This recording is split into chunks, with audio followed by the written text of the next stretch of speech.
We can now bring in William Lawrence, a former U.S. diplomat and professor at the School of International Service at American University. I believe we've sorted out the technical glitches, William. So yesterday, Donald Trump used his speech to speak to this domestic audience. Do you think it was unifying at all? No, not at all. I mean, there were a few moments, as the other guest said, about the hockey speech, and a couple of times where he stated generic principles like no political violence, where the Democrats joined in the applause because they had to. Also, a lot of things related to Israel, which surprised me a little bit. But when it came to most of the speech, it was classic Trump. He was bullying, he was taunting, he was trying to embarrass the other side. He called them crazy, he called them corrupt and fraudulent, accused them of fraud when his administration is probably the most corrupt in U.S. history, between the airplanes and the cryptocurrency and the huge mega deals for the Trump organization and around the world. So it fell on deaf ears. And so it was an interesting spectacle because you had sort of recalcitrant Democrats usually biting their tongues, except for a couple of outbursts, and then this spectacle of the Republicans cheering on things that everybody knew weren't true. Like the price of beef is up, he said it was down. Tariffs are supposedly improving the economy when they're hurting the entire economy, including manufacturing, which was the point. And so it was falsehood after falsehood after falsehood after falsehood. And when you're listening to that, what should your response be? If you're on the Republican side, you stand up and applaud, even if you know it's not true, as Republicans will privately say when they're interviewed, or you're the Democrats and you look sullen and confused. What do you think U.S. allies will take away from that speech, and will they be reassured?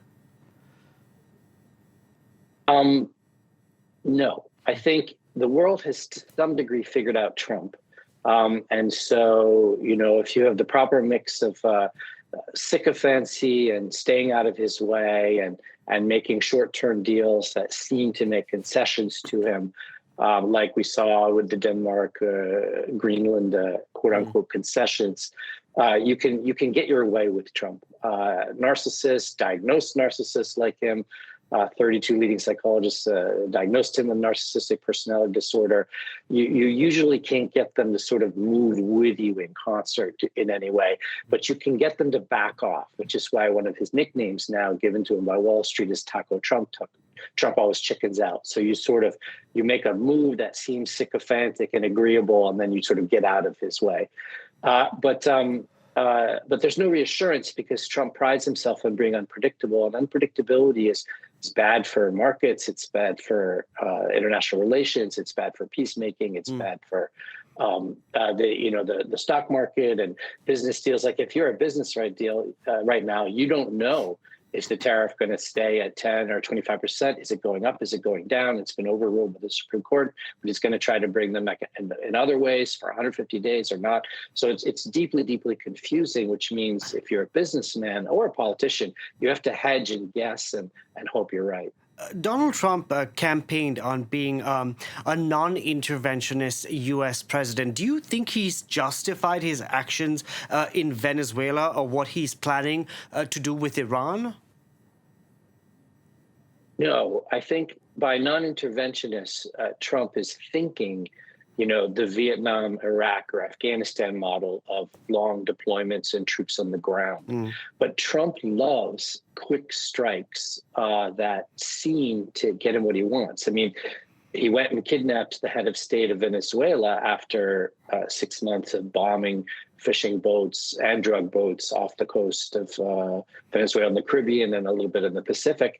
And after he grabbed the head of state, he got the Venezuelan regime, which is the same regime minus its president, to make concessions. And he says, I did regime change in Venezuela. So if you apply the Venezuela model to Iran, it's not sure what he's going to do, but he's going to try to either get radical regime change behavior or regime change in some symbolic way where somebody gets killed or somebody gets removed, and then try to compel Iran to act in a different way. And now, again, the Iranians have sort of figured them out. We had 5 rounds of negotiations last spring and 2 this winter, and they're already bracing for the strike that's coming. I think they're preparing for a strike that's not too lethal and not too much of a regime change, and then the negotiation that comes afterwards, in which they'll seem to make concessions without really making concessions. So again, it's as much political theater as geopolitics. And people kind of know the game now, even though it's disconcerting and not always fruitful to play the game.